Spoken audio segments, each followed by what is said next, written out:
Welcome to Necessary Roughness. I'm your host for Fantasy Alarm, Ray Flowers. Let's look at some sleepers, potential sleepers in Week 11. These are not necessarily guys you got to get in your lineup, but players to look at, especially in the DFS setup, because some of their costs are lower than their compatriots at that same position. And we'll start out with the number of 4. That's the number of interceptions thrown the last 4 games by Matthew Stafford. Hasn't been great for Stafford, but he's been consistently okay. Yeah, I know, high praise. Faces the Raiders this week. And the good news is the Raiders have only intercepted 9 passes. They've allowed 16 touchdown passes. And they're second worst in football, allowing 293 passing yards a week. A good matchup for Mr. Stafford.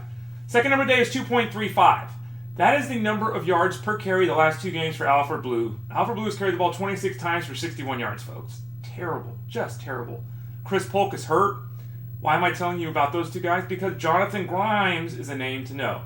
Now, it's extremely risky, I'll admit it right off the top, to go with Jonathan Grimes in Week 11. But the fact is, as I noted, Polk is hurt. We see Blue just not performing. They got to get something out of that backfield with the Texans. They're going to T.J. Yates this week, barring something amazing happening with Mr. Hoyer because of his concussion. Could be a flameout for the Texans offense. Be careful. But Jonathan Grimes is rising. Even if he doesn't take over in Week 11, might be someone we're talking about in Week 12. The third number is 8. As in the fewest points allowed by the Bengals defense against the wide receiver. Bottom line is they're tough against that wide receiver.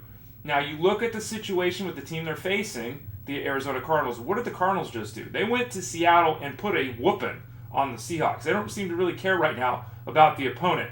We've got Michael Floyd dealing with the hamstring injury. We've got John Brown dealing with a hamstring injury. Very uncertain how much either guy will be able to play in Week 11. There's a lot of concern behind Larry Fitzgerald with those 2 guys. So the 2 names to keep in mind are J.J. Nelson and Jerron Brown. Both those players, Nelson and Jerron Brown, might be forced to play in 3 wide receiver sets a lot in this matchup. We just don't know the health of the other 2 guys. So Jerron Brown is the guy to buy. He's the guy to own if you're looking at one of those 2 players. Very uncertain. Got to keep an eye on the injury reports for the other receivers for the Cardinals.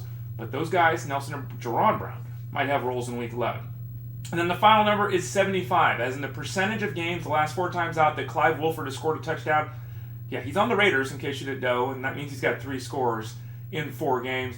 He's facing a Lions club. There's allowed 8 touchdowns in 9 games. Very good market for an offensive player. And they also allowed the 7th most points a week to the tight end position the Lions do. I don't know if you want to play Wolford. I mean, I'm just throwing the name out there as a sleeper, and this is a true sleeper. It's very risky.